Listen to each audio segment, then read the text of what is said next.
Thank you very much. I was asked to provide an overview of minority governments. I'm drawing primarily on the literature from political science, my own discipline, as well as some of my own research on minority governments that has tended to focus on the Spanish case. I'm going to touch on a variety of areas quickly. First, what a minority government is, the types of minority governments, how minority governments govern, how well they perform, and then why might some minority governments perform better than others. To start out with, I want to clarify what a minority government is. For many in political science and for myself, it is a government that comprises ministers from one or more political parties, and those governing parties, legislators, so members of parliament, do not hold an absolute majority of seats in the parliament. By an absolute majority, I mean 50% plus one of the seats.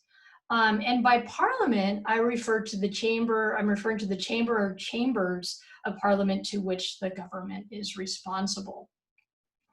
A couple of things I want to clarify is two misperceptions. One is that there are many majority governments whose parties or party do not win a majority of the vote in general elections, yet they win a majority of seats in parliament. So for example, in the 2019 election in the UK, the Conservatives won 44% of the vote, yet they formed a single party government with a majority of seats in parliament. So it's a majority government, but without a majority of the vote. Similarly, in Spain, no majority governing party has ever won a majority of the vote in a general election. The second thing I want to clarify is that minority governments can and often do have majority support in parliament. The key here is that that majority in parliament contains parties or legislators that do not hold seats in the cabinet. Okay. The last thing I want to say about this is that minority governments are quite frequent. They are not an anomaly. They are not unusual. Okay. Studies show that approximately 1/3 of parliamentary governments are indeed minority governments. And we have seen minority governments in very diverse environments. So it's fairly widely known that the Scandinavian democracies frequently have minority governments. So does Spain, Romania, Canada, India. And recently we've seen minority governments in countries such as the Netherlands, the United Kingdom, and Portugal. The second subject I want to touch on are the types of minority governments. I think it's worthwhile to distinguish between single party government, so this is one party sits in cabinet, versus multi-party coalitions, meaning multiple parties sit in cabinet. You can have both single party and multi-party minority governments, as well as single party and multi-party majority governments, okay? The second distinction that we want to think about is supported versus unsupported minority governments. So supported governments are often referred to in political science as formal minority governments. These are governments that have formal agreements with political parties in parliament. These agreements are more than short-term in nature. They commit what are called support parties, these parties in parliament, to support some degree of the government's agenda. These parties are if you add the governing parties plus these support parties, it brings the government to a majority. So supported minority governments in some have formal agreements with parties that sit in parliament that brings it to a majority, okay? Unsupported minority governments do not satisfy these conditions. So they may not have any agreements at all with parties in parliament. If they do have agreements, these agreements could be very short-term in nature, so they may only cover a short period of time, a couple of pieces of legislation, and so forth. They also may have agreements, but they don't bring the government to a majority. Under these conditions, political science at least refers to unsupported minority governments. A few things about how minority governments govern. In the research in political science, they often study alliance patterns. So whose support does the government get? In some cases, in some countries, at some periods of time, these alliance patterns may be very consistent. So the government may repeatedly ally with the same political parties over and over throughout its term or for a period of time. Or alliance patterns may be more diverse. Okay, the government may ally with some parties on particular pieces of legislation and with other parties on different pieces of legislation. So for example, maybe it allies with parties on the left on social policy and parties on the right on economic policy. It could also, these alliances can vary over time as well. One thing that folks often look at in the research in political science is the government able to shift alliances fairly easily or more easily than others?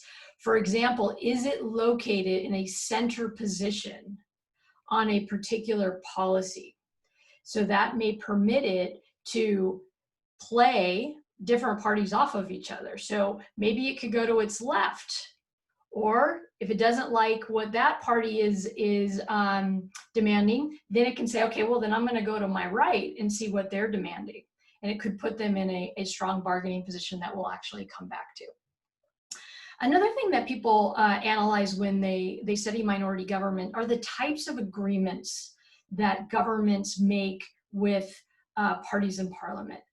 There is a tremendous amount of variation here. Agreements can range in duration. So maybe it is just a short-term agreement that allows a government to form, and it could range all the way to a real commitment to the sitting government throughout the parliamentary or parliamentary term. An agreement can be more or less encompassing with regard to policy. So it could just be very specific. A party in parliament can say, listen, I'll support you if you pass A, B, and C policies, and that's enough. But on other areas, I have no commitment to you. Or it could be a really detailed agenda of what is going to be happening, what is going to happen throughout the government's term in office. Related to that, or possibly related to that, is that agreements, both formal and informal, can allow for different degrees of unity compared to opposition or versus opposition. So there could be support parties that promise to support the government in A, B, and C areas, but will strongly oppose the governments in X, Y, and Z areas. So it doesn't need to be that there is complete unity between governments and opposition parties. Okay, lastly on this slide, what I want to point out are the types of concessions that governments make to parties in parliament that either lend long-term or shorter-term support to them. An obvious one that I've mentioned multiple times is policy concessions. Policy concessions can range from very general, broad-based policy. For example, I'll concede to your preferences on labor policy. They can also be very particularistic. So it could be, well, if you support me, I can build a bridge for you in a region where you have many voters and many constituents. But there are also concessions of what political science refers to as office concessions, okay? These are posts, these are positions, these are perhaps jobs that a government may be able to give a support party or make it easier for them to get them. So we can think about this in terms, it can't be cabinet posts, right? Because if it were cabinet posts, then it may not be a minority government anymore. But there are other types of positions and appointments and posts in the executive branch and in the public administration that could be used as concessions. There could also be posts in parliament. for example, committee chairs. And then lastly, I would like to point out from my work on Spain, governments can also, or parties in governments can also make it easier for other parties to govern elsewhere. Perhaps this is at the regional level or at the local level. Okay, so we don't want to forget about policy concessions, but also office concessions. So a couple of cautions here. So how well do minority governments perform? A few cautions here. Number one, performance is a very tricky concept. What I think is good performance, as maybe ideologically you might not. So I could think it's great that the government raises taxes to provide better healthcare. You might not, okay? Also, we should realize that any particular government may perform poorly or well. Okay, what I'm going to talk about here are a few general findings in the comparative politics literature that may not hold in any particular case. So when we think about whether or not a government is able to accomplish its agenda, the literature has sort of two ways of thinking about this. One is, what share or percentage of government bills are passed? In this regard, minority governments don't perform poorly. Statistics show that they perform comparably to single party comparably to majority coalitions, though less well than, say, single party majority governments. But realistically, in the Belgian case, the comparison is it a majority coalition or is it some kind of minority government? It's a little bit harder to measure this substantively or qualitatively because government, what they need to accomplish at any point in time varies across country and so forth. But there's quite a bit of evidence that minority governments are able to accomplish much of what they want to. So studies of fulfillment of electoral pledges show that minority governments are actually able to fulfill a lot of those. And then also other literature shows that many minority governments are also able to carry out complicated reforms, even though, let's say economic reforms, for example, even though they are in minority. So don't perform poorly with regard to sort of the government's ability to accomplish an agenda. Fiscal performance, talking about things like debt and deficit, government debt and deficit. The findings here are really inconclusive. So inconclusive means that it's really hard to distinguish performance between minority and majority governments. What about government duration? How long do they last? The evidence here shows that minority governments are shorter. They don't last as long as majority government. However, new research has shown that minority governments that are supported, what we talked about before, last as long as majority coalitions. So that's an interesting new research. And then lastly, I want to mention something about electoral performance. Parties are always concerned about electoral performance, right? What studies show is that this is measured looking at parties that sit in the government, how well do they perform at the next general election. And these studies show that minority governments actually perform better than their majority counterparts.